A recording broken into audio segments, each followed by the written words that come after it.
If you decide to take the initiative to change the quality of your life, you will find that the universe is on your side. And that is the quote of the day.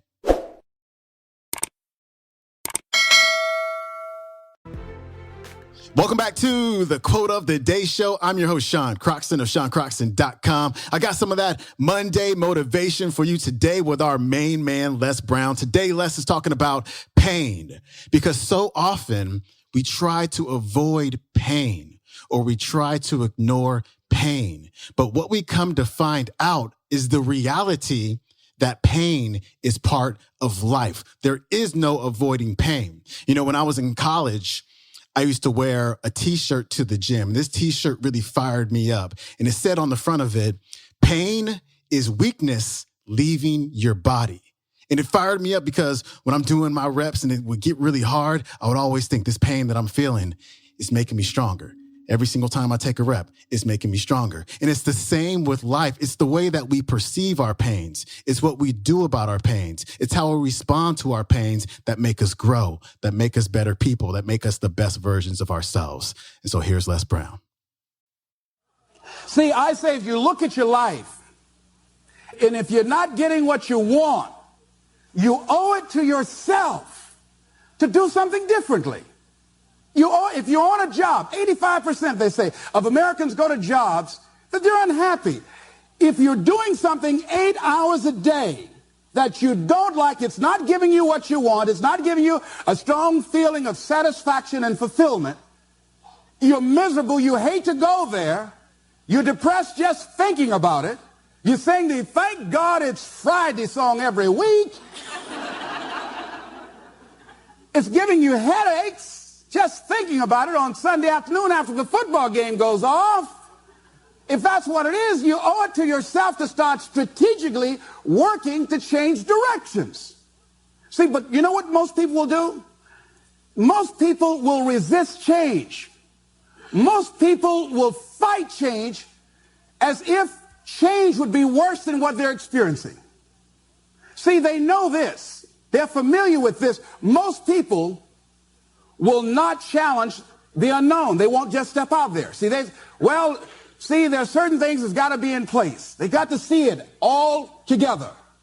And life isn't like that. That's not how you grow. So as you look at your life, you're saying, I'm not getting what I want. As you begin to look toward the future, begin to know that whatever it takes for you to create that, you've got that in you. You got that. You've got genius in you. You've got goodness in you. You've got creativeness in you. If you decide to take the initiative to change the current quality of your life, I say to you that you will find that the universe is on your side, that life is on your side. Now, will it be turbulent? Yes. Will it be easy? No. Will you have some opposition? Yes. Will I make a lot of mistakes? Yes. Will I get hurt? Yes. Yes.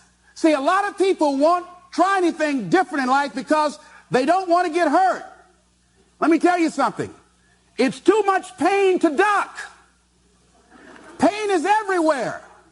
You can hide under here. It will come where you are. Really, if I go back here, pain will come. Hey, Les, come on out. It will come. It's everywhere. Viktor Frankl calls it unavoidable suffering. You can't duck it.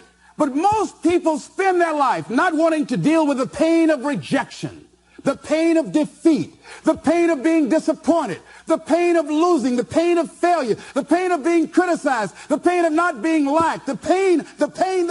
That's called life. Life is full of pain. It's everywhere.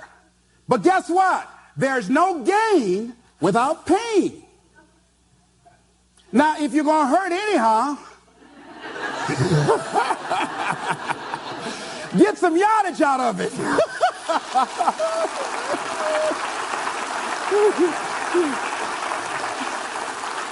Because it's the pain of regret that you experience. If I had it to do over again, that's a pain. Don't you know that's something? When you know, I was in a seminar once and this lady stood up. If I had my life to live over again, she talked about all of the things that she would do. And you can feel the pain of regret in her voice. The pain of regret.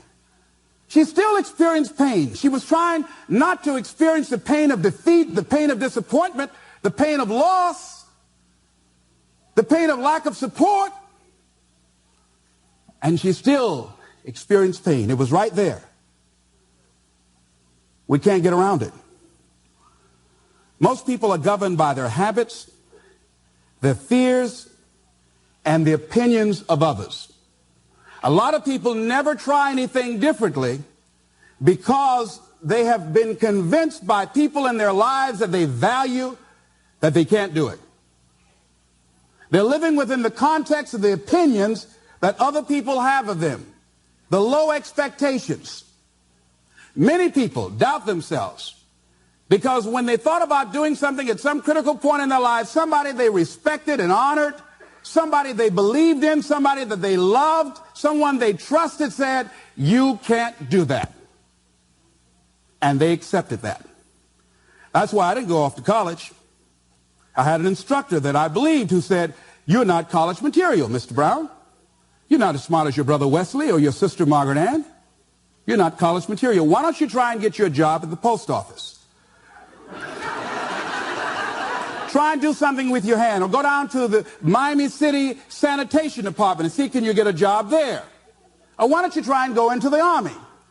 I took that test, Mr. Tellers, already. And what happened? I failed. I told you. Anybody fail the Army test, you're really in trouble. So I went down to the sanitation department to try and get a job, because that's what I believe was possible for me. As you look at your life, ask yourself the question, what would your life be like? What would your life look like if you decided not to care what people thought of you? What would your life be like if you decided to give up some of your fears? What would your life be like if you decided to become courageous? What would your life be like? If you decided to act on your dream, if you did what you felt in your heart. You know what courageous means? Tom Rusk and Randy Reed said. They said that courage comes from a French word which means of the heart. How does it feel to you? He says it's courage, it takes courage to live. Says most people go through life not allowing themselves to step out because they don't want to let go. They don't want to be blown around. They don't want to be moved. The courage to face life's whirling wind of contradictions. The courage to love yourself. The courage to love. For years, I was afraid to love. The courage to take a chance. The courage to be who you are. He says courage isn't for somebody else, for medals, applause, or moral debts. Courage is what at that moment feels most right for you. Not just situational ethics, but what feels right in your heart, the word of the heart, what feels right in your heart. One great philosopher says, cowards die many times before their deaths. The valiant never taste of death but once. What does that mean? That valiant people aren't afraid? No. It means that they experience that fear and they move forward. They move forward anyhow. Many people are dead now. Many people are allowing their dreams to die. Many people are allowing their ideas to lie dormant and collect dust. Many people have all this talent and ability that they are allowing to be buried inside of them, that they will take with them to their graves because they didn't have the courage to be who they are. And I say, as you begin to look toward the future and manifesting your greatness, it's going to take everything in you, that your life deserves the concentrated effort to begin to look at how is it that I can express more of me? How is it that I can bring my ideas out here now? How is it? And start living with a sense of urgency, because you're here today. You're gone today. Life is unpredictable. It's uncertain. There are no guarantees. No guarantees out here at all. So holding back, what are you waiting on? Ask yourself, what's the benefit of your waiting? What's the benefit of your not living your dream? What's the benefit of not listening to yourself? Oh, please, listen to yourself.